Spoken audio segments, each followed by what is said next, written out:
শুধুমাত্র 1 কাপ চিড়ে দিয়েই চটপটা মুখরোচক নাস্তা রেসিপিটি বানিয়ে নিতে পারবেন। আর এই রেসিপি আমি কিভাবে বানাই সেটাই আপনাদের সাথে শেয়ার করছি। চলুন তাহলে রেসিপিটি শুরু করা যাক। তার জন্য দেখুন এখানে সবার প্রথমে একটা পাত্রের মধ্যে 1 কাপ চিড়া দিয়ে দিচ্ছি। আর এই চিড়া জল দিয়ে ভালো করে ধুয়ে পরিষ্কার করে নেব। 2 থেকে 3 বার ভালো করে জল দিয়ে ধুয়ে পরিষ্কার করে নেব।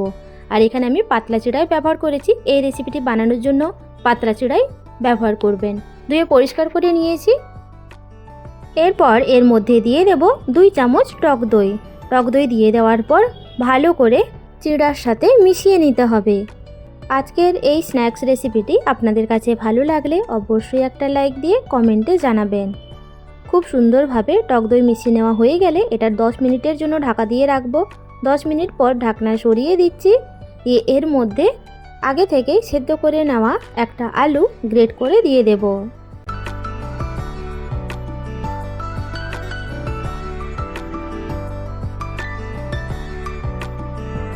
আলু গ্রেট করে দিয়ে দেওয়ার পর এর মধ্যে একটা পেঁয়াজ কুচি দিয়ে দিচ্ছি, ধনেপাতা কুচি, কাঁচা লঙ্কা কুচি, স্বাদ অনুযায়ী লবণ, আর তার সাথে ভাজা জিরার গুঁড়ো 1 চামচ মতো সাদা তেল দিয়ে দেওয়ার পর সমস্ত উপকরণ চিড়া আর আলুর সাথে মিশিয়ে নিতে হবে। আর এই কাজটি একটু সময় নিয়ে করে নিতে হবে। বাড়িতে থাকা 1 কাপ চিড়ে দিয়ে আপনারা এই রেসিপিটি খুবই সহজে আর খুবই কম সময়ে বানিয়ে নিতে পারবেন। ভালো করে মিশিয়ে নেওয়া হয়ে গেলে এটাকে সাইডে রেখে দেব। আর অপর দিকে একটা পাত্রের মধ্যে ময়দা দিয়ে দিচ্ছি 2 চামচ, আর তার সাথে কর্নফ্লাওয়ার 1 চামচ, আর স্বাদ অনুযায়ী লবণ দিয়ে অল্প অল্প জল দিয়ে একটা মিশ্রণ বানিয়ে নিতে হবে। আর এই মিশ্রণটি খুব বেশি গাঢ় বা খুব বেশি পাতলাও করা যাবে না। এই মিশ্রণটির থিকনেস হবে এই রকম। এটাকেও সাইডে রেখে দেব। আর একটা পাত্রের মধ্যে ব্রেড ক্রাম্বস নিয়েছি, এটাকেও সাইডে রেখে দেব। হাতের মধ্যে সাদা তেল মেখে নিচ্ছি। অল্প চিড়ের মিশ্রণ নিয়ে এইভাবে প্রথমে গোল করে নেওয়ার পর তারপরে 2 হাতের সাহায্যে এটাকে চ্যাপ্টা করে নিতে হবে।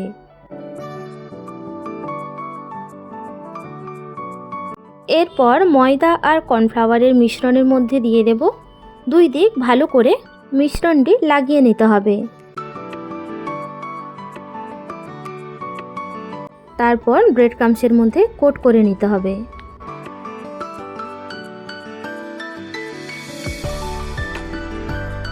একইভাবে বাকি মিশ্রণ থেকেও চিড়ার টিক্কি বা চিড়ার কাটলেট রেডি করে নেব।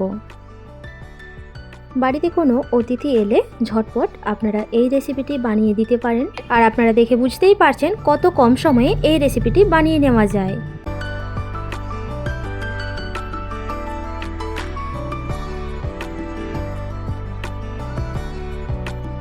বাকি চিড়ার মিশ্রণ থেকে সমস্ত কাটলেট বা টিক্কি গড়ে নিয়েছি, দিয়ে এগুলো এবার ভেজে নেব। আর ভেজে নেওয়ার জন্য আগে থেকে ফ্রাই প্যানের মধ্যে সাদা তেল গরম হতে বসিয়ে দিয়েছি। তেল মিডিয়াম গরম হয়ে গেলে এক এক করে চিড়ার টিক্কি বা কাটলেটগুলো দিয়ে দেব। দিয়ে দেওয়ার পর একদিক ভাজা হওয়ার জন্য অপেক্ষা করব। আর এই চিড়ার টিক্কি বা কাটলেট মিডিয়াম ফ্লেমে ভেজে নেব। একদিক ভাজা হয়ে গেলে অপর দিকটাতে উল্টে পাল্টে দেব। আর এগুলো হাই ফ্লেমে ভাজা যাবে না, মিডিয়াম ফ্লেমে এই চিড়ার টিক্কি বা কাটলেটগুলো ভেজে নিতে হবে। অপর সাইডটা উল্টে দেওয়ার পর আবারও কিছুক্ষণ অপেক্ষা করব। উল্টে পাল্টে এগুলো লাল করে ভেজে নিতে হবে।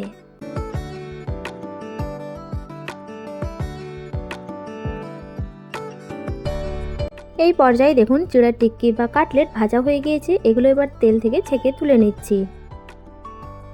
শুধুমাত্র 1 কাপ চিড়ে দিয়েই যে এত সুন্দর চটপটা মুখরোচক নাস্তা রেসিপিটি বানিয়ে নেওয়া যায় তা আপনারা দেখে বুঝতেই পারছেন। আওয়াজটা শুনে বুঝতেই পারছেন কতটা ক্রিস্পি হয়েছে। আর এর টেক্সচারটা কেমন তা আপনাদের কেটে দেখাচ্ছি। বাইরের দিকটা মুচমুচে আর ভেতরে সফট। রেসিপিটি ভালো লাগলে অবশ্যই একটা লাইক দিয়ে কমেন্টে জানাবেন। আজ তাহলে এই পর্যন্ত, দেখা হবে নতুন একটা রেসিপি নিয়ে। সবাই ভালো থাকবেন, সুস্থ থাকবেন।